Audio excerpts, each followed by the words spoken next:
नमस्कार दोस्तों, धर्म रहस्य चैनल पर आपका एक बार फिर से स्वागत है।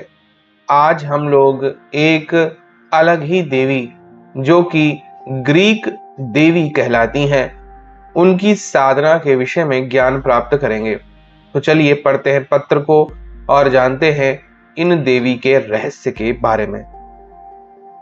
नमस्कार गुरुजी, मेरा नाम रियांश दत्ता है और मैं कोलकाता से आपको एक देवी की साधना भेज रहा हूं। ये देवी माता काली का ही एक स्वरूप है।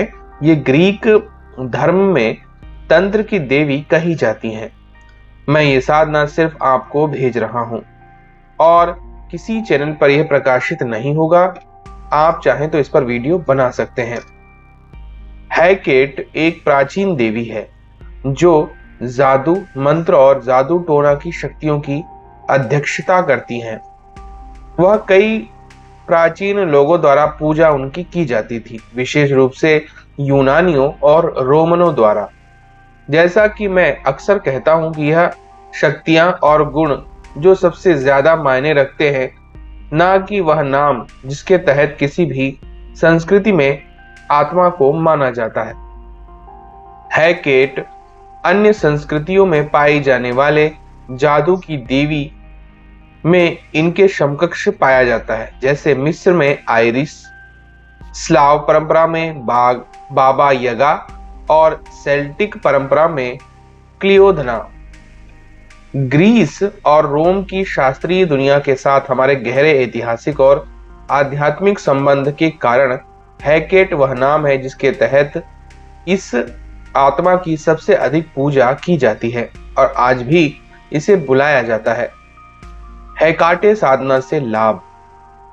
यदि आप चाहते हैं कि देवी तंत्र में बेहतर बनने के लिए आपके जीवन के पथ पर आपका मार्ग प्रदर्शन करे या आपकी परिस्थितियों में सुधार करें ताकि जादू पर ध्यान केंद्रित करना आसान हो जाए, लेकिन आप किसी भी आमूल चूल आंतरिक परिवर्तन, शारीरिक, मनोवैज्ञानिक या से इन चीजों से गुजरना नहीं चाहते हैं, यानी कि आध्यात्मिक कुछ आंतरिक परिवर्तन अभी भी बाहर होने वाले परिवर्तनों के प्रतिबिंब के रूप में होंगे और जिस तरह से आप उनके प्रति प्रतिक्रिया करते हैं, लेकिन एक आवाहन का प्राथमिक उद्देश्य हमेशा बाहरी दुनिया से पहले कुछ हासिल करना होता है, चाहे वह धन, प्रसिद्धि, प्रेम या हेकेट निकासी के मामले में जादू से संबंधित उद्देश्य हो। शायद आप एक वाचा, एक दीक्षा आदेश की खोज करना और उसमें शामिल होना चाहते हैं या जादू में एक महान गुरु की तलाश करना चाहते हैं, या आप चाहते हैं कि हेकेट आपको अपने जादुई कौशल का अभ्यास करने के लिए सही वातावरण प्रदान करे, अथवा आपको जादू और गूढ़ता के क्षेत्र में एक नए व्यापार के अवसरों के लिए मार्गदर्शन करे ताकि आप इसे अपने जीवन का काम बना सकें और इस समय आप जो कुछ भी कर रहे हैं उसे छोड़ दें। हेकेट को उकसाने के ये कुछ सार्थक कारण माने जाते हैं। हेकेट साधना की तैयारी। मैं आपके अनुष्ठान से पहले निम्नलिखित प्रक्रिया का उपयोग करने की सलाह देता हूं। इससे आपकी शारीरिक और मानसिक चिंताएं कम होंगी जो आत्मा पर भारी पड़ सकती हैं। कई बार हम अपने आहार, निद्रा की गुणवत्ता, यौन क्रियाकलाप और हमारे द्वारा उपभोग की जाने वाली मानसिक सामग्री पर हमारे सामान्य स्वास्थ्य और आध्यात्मिक शक्ति पर पड़ने वाले प्रभाव पर ध्यान नहीं देते हैं, लेकिन उनके नमक के लायक सभी जादूगर, चुड़ैल और रहस्यवादी इन कारकों के महत्व को जानते हैं और उनके बारे में कठोर हैं। ध्यान रहे, मैं सभी अनुष्ठानों से पहले ऐसा करने की सलाह नहीं देता। कुछ को एक अलग दृष्टिकोण की आवश्यकता होती है। उदाहरण के लिए, यदि आप बेल्फेगोर अनुष्ठान की तैयारी कर रहे थे तो इसके विपरीत दृष्टिकोण की आवश्यकता होगी, गंदगी और भ्रष्टता में पूर्ण भोग। लेकिन हम इस समय यहाँ ऐसा नहीं करें। इसलिए मैं आपके हेयर अनुष्ठान से कम 7 दिनों के लिए इन 6 सरल जीवन शैली संसाधनों को करने की सलाह देता हूं। वह इस प्रकार है: छोटा और हल्का शारीरिक शाकाहारी भोजन। यदि हर संभव नहीं है तो शाकाहारी मांसाहारी खाने की कोशिश करें या कम से कम रेड मीट का सेवन ना करें।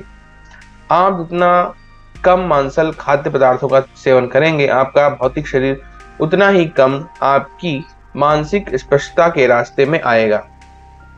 अनुष्ठान से पहले 24 घंटे के लिए जल उपवास करें, यानी पानी के अलावा किसी भी तरह की खाने पीने की चीजों का सेवन नहीं करना है।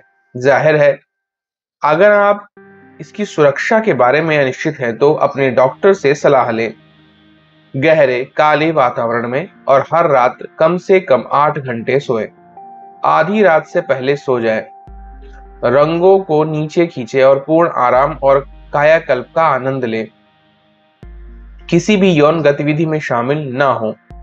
दूसरे के साथ या स्वयं के साथ ऐसे विचारों और विकर्षणों को अपने मन से और अपने परिवेश में से कुछ समय के लिए हटा दें। सभी सोशल मीडिया, टीवी शो, प्रतिस्पर्धी खेल और अन्य मानसिक विकर्षणों को हटा दें। शैक्षिक सामग्री या विकासशील कौशल देखकर अपने आप को धोखा ना दें। आप स्क्रीन से और ऐसी सामग्री से ब्रेक ले लें जिसका आपके अनुष्ठान और जादू देना से कोई लेना देना नहीं है। जब आप ऊब महसूस करते हैं तो अपने साथ रहें और अपने दिमाग का निरीक्षण करें। एक नोटबुक का उपयोग करें और अपने विचारों को लिखें। यदि अपने दम पर होना बहुत दर्दनाक होता है और आपको अपने विचारों से विचलित करने के लिए किसी और के विचारों की आवश्यकता होती है तो ग्रिमोयर और गूढ़ सामग्री को पढ़ें। हालांकि किसी भी अनुष्ठान या मंत्र में शामिल ना हो जो आपको उसमें मिले। अपने आप को उस भव्य अनुष्ठान के लिए बचा कर रखें जो कुछ ही दूर होने वाला है। दिन में जब भी आपके पास समय और इच्छा शक्ति हो, ध्यान करें या ऊर्जावान व्यायाम जैसे कि ची गोंग, ताई ची और योग करें। जब ध्यान के दौरान आपका दिमाग खाली हो जाता है तो हेयरकट की कल्पना करने की कोशिश करें, जैसा कि आप उसकी कल्पना करते हैं या उसके लोकप्रिय चित्रणों का उपयोग करके जो आपकी अपनी कल्पना के साथ संरेखित होता हो। यह उस ऊर्जा को अधिक से अधिक परिचित होने का एक सरल तरीका है जो उसकी उपस्थिति आपको उत्तेजित कर सकती है, जो आपको आने वाले अनुष्ठान के लिए तैयार कर सकती है। यह भी याद रखें कि जितना अधिक आप ध्यान करते हैं उतना ही आसान और अधिक आनंददायक होता है। इसलिए शुरुआत से ही प्रयास करते हैं और यह निश्चित रूप से आपको भुगतान भी करेगा।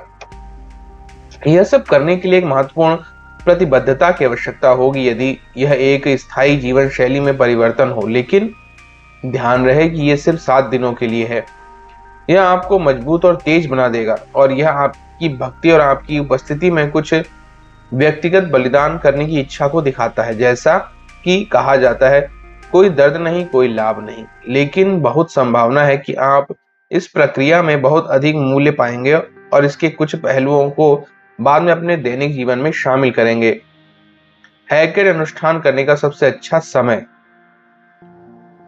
यह प्रश्न का उत्तर इस बात पर निर्भर करता है कि आप किस जादुई प्रणाली या सलाह का पालन करते हैं। कुछ लोग इसे आधी रात 10 बजे, सुबह 3 बजे या केवल पूर्णिमा पर करने की सलाह देते हैं। मैं एक वाचा के बारे में जानता हूं जो केवल शीत चंद्रमा पर अनुष्ठान करती है। निजी तौर पर मैं अपने अनुष्ठानों के समय के बारे में हठधर्मी नहीं हूं। यह सच है कि वे निश्चित समय अधिक वातावरण प्रदान करते हैं और आत्मा की ऊर्जा के साथ बेहतर तालमेल बिठाते हैं, लेकिन इस तरह की परिस्थिति जन्य विचार आपकी अपनी पसंद के बारे में अधिक होते हैं जो आत्मा को प्रकट करने के लिए आवश्यक है। यह आपकी व्यक्तिगत सीमाएं हैं जो एक अनुष्ठान के लिए मांगों की एक बड़ी सूची बनाती है। एक देवता दिन हो या रात, पतली हवा से बलों को बुला सकता है। मनुष्य के रूप में हम अपने पर्यावरण से अधिक वातानुकूलित हैं और इसलिए हमें इसे अपने लाभ के लिए सर्वोत्तम तरीके से उपयोग करना चाहिए, लेकिन हमें इसके बारे में हठधर्मी होने की जरूरत नहीं है। और अगर हम उपेक्षा करते हैं तो चीजों को और भी कठिन बना सकते हैं। सभी नियम, यह कानून और नियम बनाने के समान है, जो किसी समुदाय को पनपने देने के बजाय उसका दम घोटता है। इसलिए एकमात्र सामान्य दिशा निर्देश जिस पर मैं सहमत हूं वह यह है कि रात के समय दिन के मुकाबले बेहतर होता है। हैकेट आखिरकार रात और चंद्रमा की देवी है। नेक्रोमेंसी, भूत और अन्य कई चीजें हैं जो अंधेरे में बंद हैं। दर्जनों बार या तो मैंने हैकेट संस्कार और अनुष्ठान किए हैं और महसूस किया कि उनकी उपस्थिति आधी रात के आसपास सबसे ज्यादा मजबूत होती थी। मेरे बुलाने की अधिकांश रस्मों को करने के लिए यह मेरा पसंदीदा समय है, खासकर जब एक रात की भावना का जादू करना। अब हैकेट साधना विधि। अनुष्ठान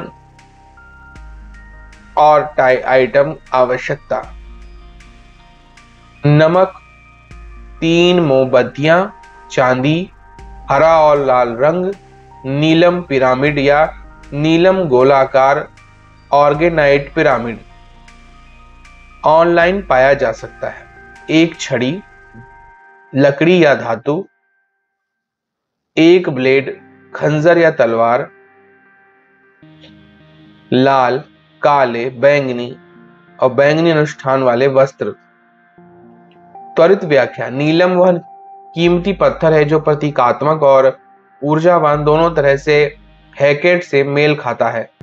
उचित कर्म कांडों और मंत्रों के साथ पत्थर को चार्ज करके जादू त्रिकोण में हैकेट को जगाया जा सकता है और उसके साथ संचार किया जा सकता है। चांदी की मोमबत्ती हैकेट की जादू टोना की चंद्र शक्तियों से मेल खाती है। हरे रंग की उसकी चंगा करने और कायाकल्प करने की मौलिक क्षमता और लाल मोमबत्ती उसके मुखर व्यक्तित्व और ताकत से मेल खाती है। नीलम का बैंगनी रंग उसके शाही स्वरूप का प्रतिनिधित्व करता है, जिसमें सभी शक्तियां और गुण जुड़े होते हैं। एक आकार के रूप में पिरामिड ऊर्जा को आकर्षित करने और संचित करने की अपनी क्षमता में महत्वपूर्ण है। यह प्राचीन सुमेरिया, मिस्रवासियों और इजिप्ट और अन्य कई लोगों के लिए जाना जाता था। एक आत्मा को आकर्षित करने के लिए अनुष्ठान को बुलाने में पिरामिड जैसी संरचना का उपयोग किया जा सकता है, यह देखते हुए कि अन्य अनुष्ठान आवश्यकताओं की पूरा किया जा सकता है। वृत्त और त्रिभुज को चिन्हित करें और अपने अनुष्ठान के वस्त्र पहने और रेशमी कम करें और रोशनी के लिए केवल मोमबत्तियों का उपयोग करें। इस उद्दीपक के लिए आपको फर्श पर 2 आकृतियां बनाने की आवश्यकता है। एक समबाहु त्रिभुज, सभी भुजाएं जिसकी समान होती हैं, और एक वृत्त। 2 वृत्त बिंदु के समानांतर होने चाहिए। दूरी लगभग 1 मीटर या 3 बाई 3 फीट होनी चाहिए। त्रिभुज के अंदर हैकेट को बुलाया जाना चाहिए, जबकि आपको सर्कल के अंदर रहने की जरूरत है। आवाहन के विपरीत यहां उद्देश्य आपको आत्मा से अलग करना है। मोमबत्तियों को चिन्हित करें और उन्हें स्थिर स्थिति में रखें। हरी मोमबत्ती पर प्रतीक, लाल मोमबत्ती पर प्रतीक और चांदनी की मोमबत्ती पर प्रतीक उकेरें। त्रिभुज के प्रत्येक बिंदु पर एक मोमबत्ती रखें और उन्हें जलाएं। वृत्त से देखने पर हरे रंग की मोमबत्ती बाईं ओर जाती है और लाल मोमबत्ती दाईं ओर, तथा चांदनी की मोमबत्ती शेष बिंदु पर जाती है। नीलम पिरामिड को त्रिभुज के मध्य में रखें। हैकेट की ऊर्जा को आकर्षित करें और घेरे के अंदर खड़े हो जाओ। अपनी छड़ी और ब्लेड को भी अंदर रखो। अनुष्ठान समाप्त होने तक आपको मंडली से बाहर नहीं जाना चाहिए। त्रिभुज का आकार सामना करते हुए अपने दाहिने हाथ में ब्लेड के साथ हवा में एक उल्टा पेंटाग्राम बनाएं। इसके बाद अपने बाएं हाथ का उपयोग करते हुए कल्पना करें कि आप पेंटाग्राम को त्रिभुज की ओर धकेल रहे हैं। फिर इसे तब तक छोटा और छोटा करें जब तक कि इसे पिरामिड के अंदर फिट नहीं किया जा सके। जब आप ऐसा कर रहे हो तो हेकाते के एक मंत्र का जाप करें, अन्ना हेकाते आयेर, अन्ना हेकाते आयेर। ब्लेड नीचे रखो और छड़ी उठाओ और अब कल्पना कीजिए कि आपका सिर आपके शरीर से अलग हो गया है और अपने हृदय और धारणा का केंद्र अपने दिल पर रखें। यह एक अजीबोगरीब एहसास पैदा करेगा जब आप दुनिया को अपने सिर से नहीं बल्कि अपने दिल से देख रहे हैं। आप वास्तविकता को कुछ अलग तरह से महसूस करेंगे, जैसे कि सब कुछ अधिक विशद है। हृदय क्षेत्र पर ध्यान केंद्रित करें और अपने सिर में अलग होने की भावना को नोटिस करें। अपने हृदय में जलती हुई लौ की कल्पना करें। अब अपनी छड़ी उठाएं और इसे मोमबत्तियों पर इंगित करें। इस ज्वलंत ऊर्जा को हृदय से पहले हरी मोमबत्ती, फिर लाल और फिर अंत में चांदी की मोमबत्ती को भेजें। जैसा कि आप ऐसा कर रहे हैं, प्रत्येक मोमबत्ती के लिए जोर से कहें, एसेंडे फ्लेम इम्पिया, इवोक हैकेट पिरामिड के मध्य से। इसके बाद छड़ी को पिरामिड की ओर इंगित करें और अपनी आंखें बंद करें। कल्पना कीजिए कि मोमबत्तियां अपने संबंधित रंग में ऊर्जा की किरणें पिरामिड को भेज रही हैं, जो इसे सक्रिय करती है, जबकि पिरामिड आकाश में बैंगनी ऊर्जा की एक स्पष्ट शक्तिशाली किरण भेज रहा है। आकाश से एक समान रूप से शक्तिशाली सुनहरी किरण वापस पिरामिड में लौट रही है, ताकि यह अधिक चमकदार हो रही है, विस्तार कर रही है और पूरे त्रिकोण को अपनी उपस्थिति से भर रही है। फिर कहो, हेकेट, मैं तुम्हें त्रिकोण में बुलाता हूं और अपने विचारों और इच्छाओं को आप तक पहुंचाना चाहता हूं। मैं चाहता हूं कि आप इस जरूरत की घड़ी में मेरी मदद करें। ध्यान रखें कि अपनी छड़ी को पूरे समय पिरामिड की ओर इशारा करते हुए रखें। यह आपके साथ आपका कनेक्शन है, एकमात्र कनेक्शन। जब तक आप सर्कल के अंदर खड़े हैं तो हेकेट आपको किसी भी तरह से प्रभावित नहीं कर सकता है। आप केवल उस छड़ी के माध्यम से संवाद कर रहे हैं, जो एक ऊर्जावान कड़ी के रूप में कार्य करता है, जो आपके मंत्रों और इरादे को देवी तक पहुंचाता है। हेकाटे के साथ संवाद करें। अपनी आंखें बंद करके या थोड़ा खुला रखते हुए त्रिकोण को देखते हुए देवी से अपने अनुरोध को संप्रेषित करें। उसकी उपस्थिति और उसकी प्रतिक्रिया को समझें। वह आपको ध्वनि, दृष्टि, ध्वनि और सनसनीखेज शीतलता की भावनाओं, गर्मी, कंपकपी, दौड़ते दिल या आनंददायक संवेदनाओं के प्रवाह के माध्यम से अपनी उपस्थिति की संकेत दे सकती है। कभी कभी सम्मनकर्ता को पता चलेगा कि वह स्वचालित रूप से बोल रहा है, जिससे कि उसका अवचेतन आत्मा से बिना किसी नियंत्रण के संचार कर रहा है, लेकिन शब्द बहुत मायने रखते हैं। निकासी समाप्त करें। जब आप इवोकेशन को समाप्त करने के लिए तैयार हों तो छड़ी को नीचे करें, ताकि अब वह त्रिकोण की ओर इशारा ना करे। निम्नलिखित कहो, मैं आपके प्रति सबसे बड़ी श्रद्धा के साथ अनुष्ठान समाप्त करता हूँ। हेकाते देवी, आपकी शक्ति और आशीर्वाद से मेरी मनोकामना पूर्ण हो। जय हेकेट। अब आप सर्कल को छोड़ सकते हैं और फर्श को साफ कर सकते हैं और भविष्य में उपयोग के लिए अनुष्ठान की वस्तुओं को स्टोर भी कर सकते हैं। आवाहन के साथ खिड़की को थोड़ी देर के लिए खोलना और कमरे को थोड़ी देर के लिए छोड़ना सबसे अच्छा होगा, ताकि ऊर्जा फिर से संतुलित हो सके। अपने दिन को सामान्य तरीके से जारी रखें, या आप तुरंत उन लक्ष्यों का पीछा करना शुरू कर सकते हैं जिनके लिए आपने हेकेट को आपकी सहायता के लिए कहा था। अब गुरुजी से मेरे कुछ प्रश्न हैं। क्या शाबर मंत्रों को सिद्ध करने के बाद हर साल फिर से जगाना होता है? उसकी विधि क्या है? गुरुजी, क्या काली कंकाल मालिनी देवी के बारे में बताएं और उनकी साधना कैसे की जाती है, उनका मंत्र क्या है, यह भी बताएं। तो सबसे पहले तो आपका धन्यवाद कि आपने एक प्राचीन साधना को यहाँ पर दर्शकों के लिए उपलब्ध करवाया है। हैकेट देवी के माध्यम से आप प्राचीन दूसरे देशों में की जाने वाली साधनाओं का ज्ञान प्राप्त कर सकते हैं। रही बात शाबर मंत्रों को लिए, आपको प्रतिवर्ष उन्हें जगाना पड़ता है और यह मंत्र होली, दिवाली, ग्रहण की रात या जब भी सूर्य ग्रहण या चंद्र ग्रहण पड़े तब इन मंत्रों को जगाया जा सकता है। इसकी विधि गुरु से प्राप्त करनी चाहिए। इसके अलावा काली कंकाल मालिनी देवी के बारे में भी भविष्य में मैं साधना के द्वारा ज्ञान दूंगा। तो ये थे आज के इनके प्रश्न और साधना का ज्ञान। अगर आज का वीडियो आपको पसंद आया है तो लाइक करें, शेयर करें, सब्सक्राइब करें। आपका दिन मंगलमय हो। धन्यवाद।